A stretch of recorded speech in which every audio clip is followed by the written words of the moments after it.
दोस्तों आज हम लोग आधुनिक हिंदी साहित्य के एक बहुत ही प्रमुख कवि की काव्यगत विशेषताओं पर चर्चा करेंगे। जी हाँ, आज हम लोग केदारनाथ अग्रवाल की काव्यगत विशेषताओं पर चर्चा करेंगे। आप सभी को पता होगा कि केदारनाथ अग्रवाल जो है वे प्रगतिवाद के प्रमुख कवियों में से एक है। वहीं आप सभी को ये भी पता होगा कि हम लोगों के हिंदी साहित्य में केदारनाथ नाम से दो कवि विख्यात हैं। एक केदारनाथ अग्रवाल, दूसरे केदारनाथ सिंह। ठीक है, तो केदारनाथ अग्रवाल जी अलग हैं, केदारनाथ सिंह अलग है, लेकिन दोनों ही प्रगतिवाद के कवि थे। तो आप लोग को कंफ्यूज बिल्कुल भी नहीं होना है। और आज के इस वीडियो में हम लोग केदारनाथ अग्रवाल की काव्यगत विशेषताओं पर चर्चा करेंगे। तो चलिए आज के विषय को शुरू करते हैं। विषय को शुरू करने से पहले नमस्कार दोस्तों, दिस इज सागर विश्वकर्मा और आप सभी का मेरे way to learning SB channel में बहुत बहुत स्वागत है। तो सबसे पहले हम प्रस्तावना लिखेंगे। प्रस्तावना में हम केदारनाथ अग्रवाल के जीवन वृत्त को लिखेंगे। केदारनाथ अग्रवाल का जन्म जो है वो 1 अप्रैल 1911 को उत्तर प्रदेश जिला बांदा और गांव का नाम था कामसिन नामक गांव में उनका जन्म हुआ था। कब हुआ था? 1 अप्रैल 1911 को। उत्तर प्रदेश में जिला का नाम था बांदा, वहीं गांव का नाम था कामसिन। ठीक है, उनके पिता का नाम हनुमान प्रसाद, वहीं माता का नाम घसीटो देवी है। उनके पिता खुद एक कवि थे। केदारनाथ अग्रवाल के पिता भी कवि थे और उनकी एक कविता संग्रह प्रकाशित हुई थी जिसका नाम मधुरिमा था। तो यहाँ से हमें पता चलता है कि केदारनाथ अग्रवाल को जो काव्य रचने की, काव्य लिखने की जो प्रेरणा है वो विरासत से ही प्राप्त हुई थी। वे आधुनिक हिंदी साहित्य के प्रमुख प्रगतिवादी कवि हैं। कहने का तात्पर्य कि वे प्रगतिवादी के एक प्रमुख कवियों में से एक है। केदारनाथ अग्रवाल जी ने अपने बीए की पढ़ाई, बीए की शिक्षा इलाहाबाद से उत्तीर्ण की। वहीं अपनी कानूनी शिक्षा उन्होंने कानपुर से किया।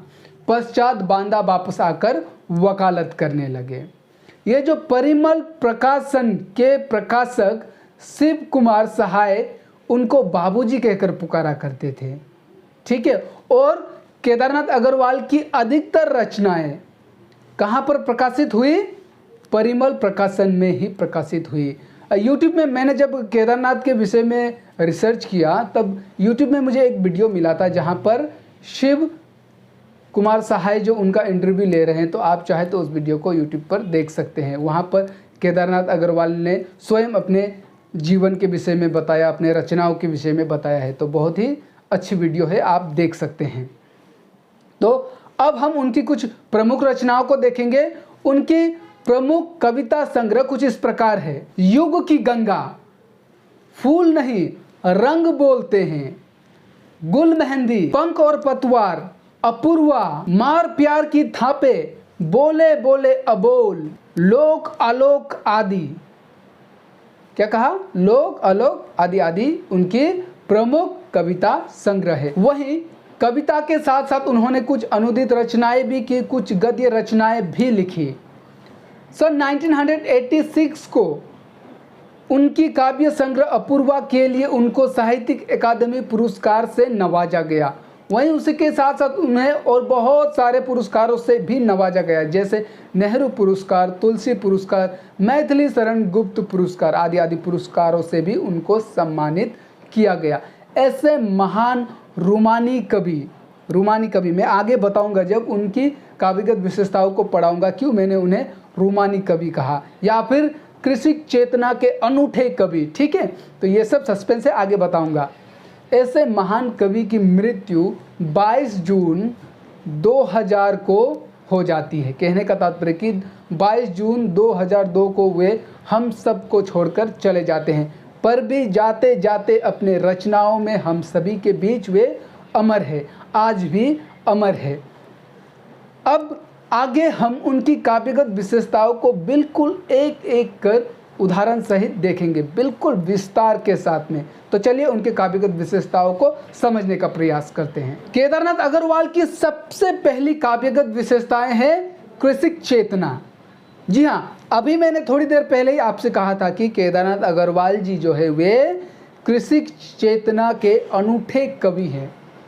ये सवाल आपसे किसी कॉम्पिटिटिव एग्जाम में भी पूछी जा सकती है कि कृषिक चेतना के अनूठे कवि कौन है। अगर आपसे पूछ दे तो आप लिखेगा केदारनाथ अग्रवाल जी है। केदारनाथ सिंह नहीं, केदारनाथ अग्रवाल जी हैं। ठीक है। केदारनाथ अग्रवाल जी कहते थे कि हमें अपनी कला का उपयोग जो है वो व्यवस्था बदलने के लिए करनी चाहिए, लोगों की मानसिकता बदलने के लिए करनी चाहिए। शायद यही वो कारण है कि उनकी कविताओं में किसानों के स्वर देखी जा सकती है, किसानों की वेदना देखी जा सकती है, किसानों की संघर्ष देखी जा सकती है।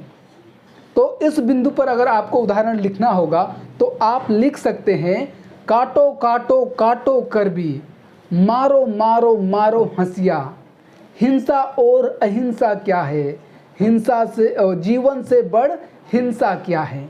तो ये बहुत सुंदर और बहुत ही उपयुक्त उदाहरण है। तो आप इसको इस बिंदु पर लिख दीजिए। देखो दोस्तों, ये जो एक मैं बिंदु आपको पढ़ाता हूँ, मैं चाहूँ तो उस बिंदु को विस्तार के साथ बहुत ही बड़ा चढ़ा कर भी लिख सकता हूँ, लेकिन हम लोगों को एग्जाम के पॉइंट ऑफ व्यू से लिखना है तो हम लोग बिंदु देंगे, मेन बातों को करेंगे और एक बहुत ही सुंदर सा उदाहरण दे देंगे और आगे बढ़ेंगे, क्योंकि हम बहुत ज़्यादा लिखेंगे तो वो व्यर्थ हो जाएगा। उनकी दूसरी प्रमुख काव्यगत विशेषताएं हैं सामाजिक चेतना।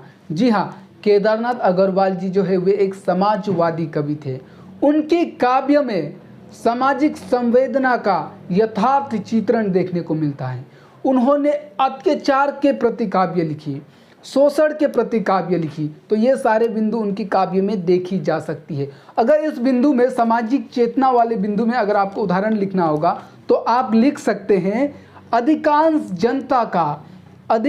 जनता का रद्दी टोकरी का जीवन है, अधिकांश जनता का रद्दी टोकरी का जीवन है, संज्ञाहीन अर्थहीन, क्या संज्ञाहीन और अर्थहीन, बेकार चीरे फटे टुकड़े सा पड़ा है, देरी है एक दिन एक बार आग के छूने की, राख हो जाना है। तो ये बहुत ही सुंदर उदाहरण होगा इस बिंदु के लिए। उनकी अगली और तीसरी काव्यगत विशेषताएं हैं यथार्थ चित्रण। जी हाँ, केदारनाथ अग्रवाल की काव्यगत विशेषताओं में यथार्थ चित्रण भी प्रमुख में से एक है। केदारनाथ अग्रवाल ने यथार्थ चित्रण को बड़े ही मार्मिकता के साथ में किया है। उन्होंने अपने काव्य में यथार्थ चित्रण को बड़े ही मार्मिकता के साथ में प्रस्तुत किया है। ऐसा प्रतीत होता है मानो उन्होंने समाज के आईना को ही हमारे सामने रख दिया है। यथार्थ चित्रण कर उन्होंने ऐसा लगता है मानो कि समाज का आईना हम लोगों के सामने में रख दिया है।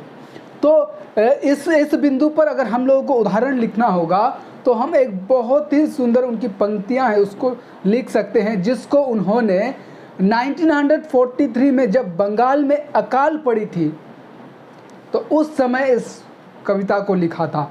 तो ये बहुत ही सुंदर पंक्ति है जिसमें यथार्थ का चित्रण हुआ है। पंक्तियां कौन सी है? पंक्तियां हैं कि बाप बेटा बेचता है भूख से बेहाल होकर, बाप बेटा बेचता है भूख से बेहाल होकर, धर्म धीरज प्राण खोकर, धर्म धीरज प्राण खोकर, हो रही अनरीति बर्बर राष्ट्र सारा देखता है। ये ऐसी पंक्तियां हैं जिसको पढ़ने के बाद आपके आंखों से आंसू आ जाएं। इन पंक्तियों में देश के यथार्थ का चित्रण हुआ है। इंसान जब भूखा होता है, मनुष्य जब भूख से बेहाल होता है तो वो किस तरह से, देखो यहाँ पर बताया गया कि एक बाप अपने बेटे को भी बेच रहा है भूख से व्याकुल होकर। उस समय 1943 में जो बंगाल में जो अकाल पड़ी थी, उस अकाल की दुर्दशा को उन्होंने इस काव्य के द्वारा दिखाया है। तो इस बिंदु के लिए ये पंक्ति मुझे सबसे ज़्यादा उपयुक्त लगी, इसलिए आपको दिया। उनकी अगली काव्यगत विशेषताएं हैं विद्रोह की भावना या फिर विद्रोह का स्वर। ये विद्रोह की भावना जो है वे आधुनिक काल के जितने भी कवि हैं उनमें देखी जा सकती है। कहने का तात्पर्य कि अधिकतर कवि की काव्यगत विशेषताओं में विद्रोह का स्वर देखा जा सकता है। ठीक है, तो ये जो केदारनाथ अग्रवाल जी है उनके काव्य में विद्रोह का स्वर जो है वो भरपूर मात्रा में देखी जा सकती है। वे किसी भी चीज़ को देखकर चुप नहीं रहते थे। जहाँ विद्रोह करने की आवश्यकता पड़ती थी वहाँ वे विद्रोह करते थे। विद्रोह किसके प्रति करते थे? विद्रोह समाज के ठेकेदारों के प्रति करते थे। विद्रोह भ्रष्टाचार नेताओं के प्रति करते थे। विद्रोह अमीर जादों के प्रति करते थे। वहीं पूंजीपतियों के प्रति विद्रोह करते थे और जो चुप रहकर जो शोषण को सहते थे उनके प्रति भी वे विद्रोह करते थे। तो इस विद्रोह की भावना वाले बिंदु में उदाहरण लिखना होगा। तो आप लिख सकते हैं कि आग लगे इस राम राज में, आग लगे इस राम राज में, ढोलक मरती अमीर की, ढोलक मरती है अमीर की, चमड़ी बचती है गरीब की। खून बहा है राम राज में, खून बहा है राम राज में, आग लगे इस राम राज में। देखो ये एक प्रकार से विद्रोह की स्वर है। उन्होंने कहा है कि ऐसे राम राज में आग लग जाए, ठीक है, ऐसे राम राज में आग लग जाए जहाँ पर गरीबों को अत्याचार सहनी पड़ती है, उनका शोषण किया जाता है। तो तुम कहते हो ये राम राज है। किस प्रकार से ये राम राज है? अगर ये राम राज है जहाँ पर किसानों को दबाया जा रहा है, गरीबों को और दबाया जा रहा है, उनका शोषण किया जा रहा है, उन पर अत्याचार किया जा रहा है, अगर ये राम राज्य है तो आग लगे ऐसे राम राज। तो ये एक प्रकार का विद्रोह का स्वर है। तो ये देखो राम राज जो है, आपने सुना होगा कि रघुकुल रीत सदा चली आए, प्राण जाए पर वचन न जाए। जब हम रामायण देखते हैं, हम महाभारत देखते हैं, तो वहाँ पर हम देखते हैं कि वे लोग वचन का पालन करने के लिए, रीति का पालन करने के लिए, ठीक है, अपने कसम का पालन करने के लिए न जाने कितने अत्याचार होते हुए भी देखते थे, लेकिन खामोश खड़े रहते थे। आप रामायण की भी बात कर ले तो समाज के कहने पर राम ने सीता का भी अग्नि परीक्षा लिया था, ठीक है। उनकी अगली काव्यगत विशेषताएं हैं प्रकृति वो प्रेम का समावेश। जी हाँ, केदारनाथ अग्रवाल जी ने प्रकृति का चित्रण भी किया है अपने काव्य में, प्रेम वर्णन, सौंदर्य वर्णन भी किया है, लेकिन अधिकतर उन्होंने प्रेम और प्रकृति को, इन दोनों का समावेश, इंक्लूसिव कर वर्णन किया है अपने काव्य में। और यही उनकी काव्य की बहुत बड़ी विशेषता है। शायद इसी कारण उनकी कविता को अन्य कवि से अलग जगह पर रखकर देखी जाती है कि उन्होंने प्रकृति और प्रेम को एक साथ मिक्सअप कर बहुत ही सुंदर चित्रण किया है। तो इस बिंदु पर अगर आपको उदाहरण लिखना होगा तो आप लिख सकते हैं कि हर ऐसी मनहर मुंदरी को, हर ऐसी मनहर मुंदरी को, मीनों ने चंचल आँखों को। उनकी अगली काव्यगत विशेषता है मार्क्सवादी विचारधारा। जी हाँ, केदारनाथ अग्रवाल जी जो है वे मार्क्सवादी विचारधारा के प्रमुख कवि थे। अब मार्क्सवादी क्या है? मार्क्सवादिता एक विचारधारा है जो सामंती मूल्यों या फिर पूंजीवादियों के विरुद्ध है। वहीं इसके विरुद्ध तो है, वहीं किसानों और श्रमिकों के पक्ष धरता है, तो उसी को मार्क्सवादी विचारधारा कहा जाता है। तो केदारनाथ अग्रवाल जी जो है वे मार्क्सवादी विचारधारा के प्रमुख कवियों में से एक है। उनकी कविताओं में मार्क्सवादिता भरपूर मात्रा में देखी जा सकती है। उन्होंने किसान और श्रमिकों के पक्ष पर ही बात की है। उनकी बहुत सारी रचनाएं जो है वे किसानों पर आधारित होती थी, निम्न वर्गीयों पर आधारित होती थी, मजदूरों पर आधारित होती थी। तो सच्चे अर्थों में कहे तो केदारनाथ अग्रवाल जी जो है वे एक मार्क्सवादी विचारधारा के कवि है।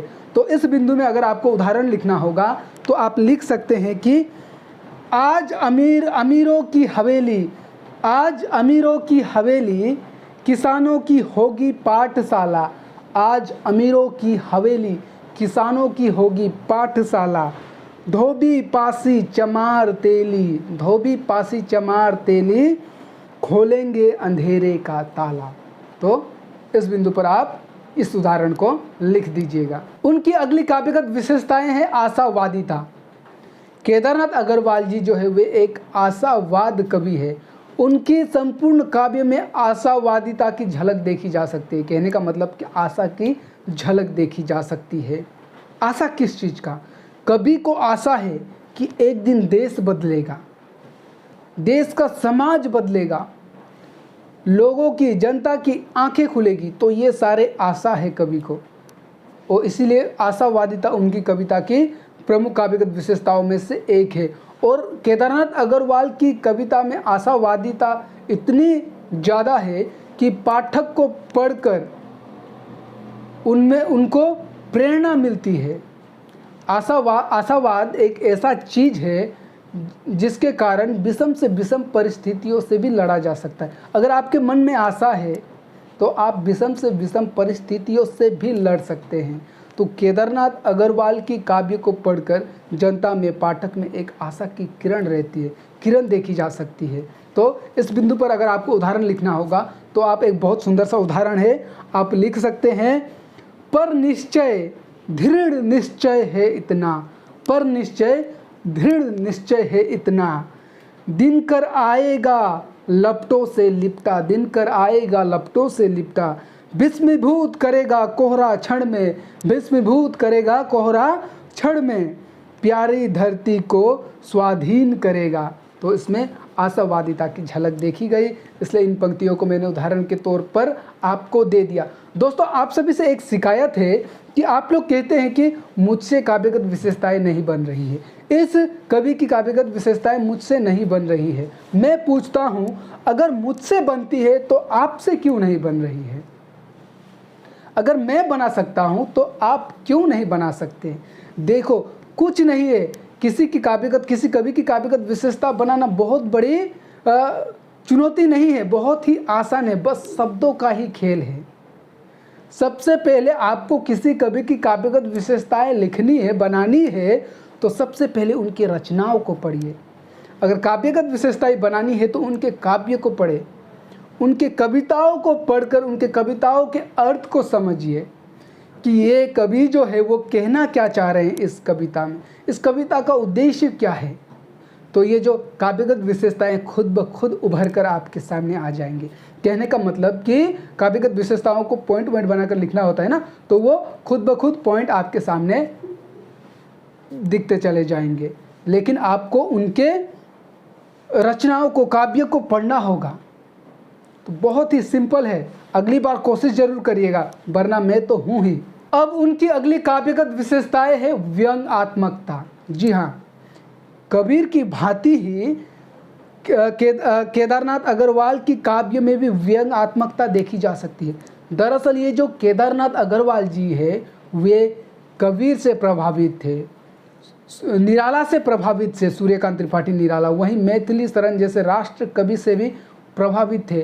तो इन कवियों से प्रभावित थे, इसीलिए इनकी जो विशेषताएं थी वो इनमें भी देखी जा सकती है। तो ये जो कवि थे वे व्यंग्यात्मकता की भी बात करते थे। तो ये व्यंग्यात्मकता जो है वे केदारनाथ अग्रवाल की कविताओं में भी देखी जा सकती है। आपको यकीन नहीं तो उदाहरण देखिए, आपको खुद पता चल जाएगा। उदाहरण में देख सकते हैं आप, न आग है न पानी, न आग है न पानी, देश की राजनीति बिना आग पानी के खिचड़ी पकाती है, बिना आग और पानी के खिचड़ी पकाती है, जनता हवा खाती है। ये व्यंग्यात्मकता ही है। व्यंग किसके प्रति है? राजनीति के प्रति है। अगर बिना आग और बिना पानी की खिचड़ी पकाई जाएगी तो जनता हवा ही खाएगी ना, उसमें और खाने को क्या होगा? हवा ही तो होगा। उनकी अगली काव्यगत विशेषताएं हैं लोक मंगल एवं प्रगतिवादी कवि। जी हाँ, भक्ति काल में लोक नायक किसे कहा गया? तुलसीदास को। अब हम प्रगतिवाद कवि की बात करें तो केदारनाथ अग्रवाल जी को भी लोक मंगल के कवि के रूप में जाना जाता है। अब तक हमने उनकी जितनी भी काव्यगत विशेषताओं को देखा, वहाँ उनकी लोक मंगल की भावना मतलब लोगों के प्रति हित रखने वाले ना, लोगों के बारे में सोचने वाले, तो वही तो है लोक मंगल की भावना। तो अब तक हमने जितनी भी उनकी काव्यगत विशेषताएं देखी, फिर वो चाहे विद्रोह की भावना हो, कृषि चेतना की भावना हो, या फिर सामाजिक चेतना हो, राष्ट्रीय चेतना हो, जो भी हमने देखा उनमें कहीं ना कहीं लोक मंगल की भावना विद्यमान थी, किसी न किसी रूप में विद्यमान थी। इसीलिए ये भी उनकी कविताओं की सबसे बड़ी विशेषता में से एक है कि उन्होंने संपूर्ण जितने भी काव्य रचे रोमानी प्रेम वर्णन और प्रकृति चित्रण को छोड़कर उन्होंने जितने भी काव्य रचे वे सभी में लोक मंगल की भावना कहीं ना कहीं है। इसलिए लोक मंगल की भावना उनकी कविताओं की प्रमुख विशेषताओं में से एक है। प्रगतिवाद की बात करें तो प्रगतिवादी कवि तो ये है ही। तो इस पर अगर आपको उदाहरण लिखना होगा तो आप लिख सकते हैं कि अगर इस बस्ती से गुजरो तो जो बैठे हो चुप उन्हें सुनने की कोशिश करना। उन्हें घटना याद है पर वे बोलना भूल गए हैं। तो लोकमंगल की भावना वाले बिंदु में आप इस उदाहरण को दे दीजिएगा। तो दोस्तों अब तक हमने जो इनकी जितनी भी काव्यगत विशेषताओं की बात करी ये उनके भाव पक्ष के अंतर्गत आती है। हमने लगभग 9 बिंदुओं पर बात कर ली। अब हम अंतिम एक बिंदु पर बात करेंगे, उनकी कला पक्ष पर बात करेंगे। कला पक्ष पर मैं रस, अलंकार, भाषा, शैली अलग अलग बिंदु बनाकर न देने की बजाय आपको बिल्कुल कला पक्ष एक ही बिंदु दूंगा और वहीं पर उनकी सभी कला पक्ष की बात कर लेते हैं। उनके काव्य भाषा की बात करें तो केदारनाथ अग्रवाल जी जो है वे आम बोलचाल की हिंदी का प्रयोग करते थे, खड़ी बोली हिंदी का, लेकिन वो भी आम बोलचाल वाली भाषा में वे अपने काव्य में प्रयोग करते थे। कहने का तात्पर्य कि वे ठेठ हिंदी का प्रयोग करते थे जिससे कि पाठक को समझने में आसानी हो। इसलिए उनकी जो काव्य की भाषा है वो बहुत ही सरल होती है। और रस और अलंकार की बात करें तो रस और अलंकार के विषय में उन्होंने खुद लिखा है। इस बिंदु को, इस पंक्तियों को आप सुने। उन्होंने रस और अलंकार के विषय में लिखा है कि अब हिंदी की कविता न रस की प्यासी है। वो कह रहे हैं कि अब हिंदी की कविता रस की प्यासी नहीं है, न अलंकार की इच्छुक है और ना ही वो अब अलंकार की इच्छुक है और ना ही संगीत के तुकांत की भूखी है। तो इन्होंने रस अलंकार पर ये अपना भाव प्रकट किया है। परंतु बिंब और प्रतीक योजना की बात करें तो उन्होंने अपने काव्य में बहुत ही सुंदर बिंबों का और प्रतीकों का प्रयोग किया है। उन्होंने नए नए प्रतीकों का भी उजागर किया है। बहुत सारे ऐसे नए नए प्रतीकों का अपने काव्य में प्रयोग किया है और मुहावरों का भी प्रयोग किया है। उदाहरण सहित आप उनके कुछ मुहावरे को देख सकते हैं। यह रहा ठिगना चना, तेज धार का कर्मठ पानी, वहीं फिर तोड़ रहा है तट चट्टानी। तो दोस्तों इस प्रकार से हमने केदारनाथ अग्रवाल की काव्यगत विशेषताओं को बिल्कुल संक्षिप्त लेकिन सटीक के साथ में खत्म किया। ठीक है, तो अगर आप किसी भी परीक्षा में इस प्रकार से काव्यगत विशेषताएं लिखेंगे, केदारनाथ अग्रवाल की काव्यगत विशेषताएं पूछे तो बिल्कुल इस प्रकार से इतने ही बिंदु लिख दीजिए। ये पर्याप्त रहेगा, फुल स्कोरिंग रहेगा। आशा करता हूं कि मैंने जो आपको केदारनाथ अग्रवाल की काव्यगत विशेषताएं समझाई आपको समझ में भी आई होगी। साइड में आप नोट्स भी देख रहे होंगे तो इस नोट्स को आप ले लीजिएगा, इसका स्क्रीनशॉट लेके पीछे बाद में आपने अपने राइटिंग में, मैं हमेशा कहता हूं कि अपनी राइटिंग में लिखे, अपने राइटिंग में लिख लीजिएगा। लेकिन ये जो डिस्प्ले हो रहा है ये इसको अपने राइटिंग में लिखने की भी आवश्यकता नहीं है क्योंकि ये मैंने टाइपिंग किया हुआ है। इसे मैंने अपने हैंड राइटिंग में नहीं लिखा और उसके बजाय मैंने टाइपिंग किया है ताकि आपको दिक्कत ना हो। अगर मैं हैंड राइटिंग में अपने राइटिंग में लिखता हूँ तो दर्शकों को देखने में परेशानी होती है, वो क्लियर नहीं होता। इसलिए मैं क्या कर रहा हूँ, थोड़ा और मेहनत कर रहा हूँ और टाइपिंग कर रहा हूँ। भले ही थोड़ा और समय क्यों ना जाए लेकिन मेरे सब्सक्राइबर को, मेरे दर्शकों को जो मुझे देखते हैं उनके लिए तो आसानी होगी ना, तो मेरा थोड़ा सा मेहनत बढ़ जाएगा। कोई बात नहीं, आपके लिए इतना तो हम कर ही सकते हैं। लेकिन आपसे गुजारिश है कि आप भी बस मेरे लिए थोड़ा सा अपना सहयोग दिखाइए।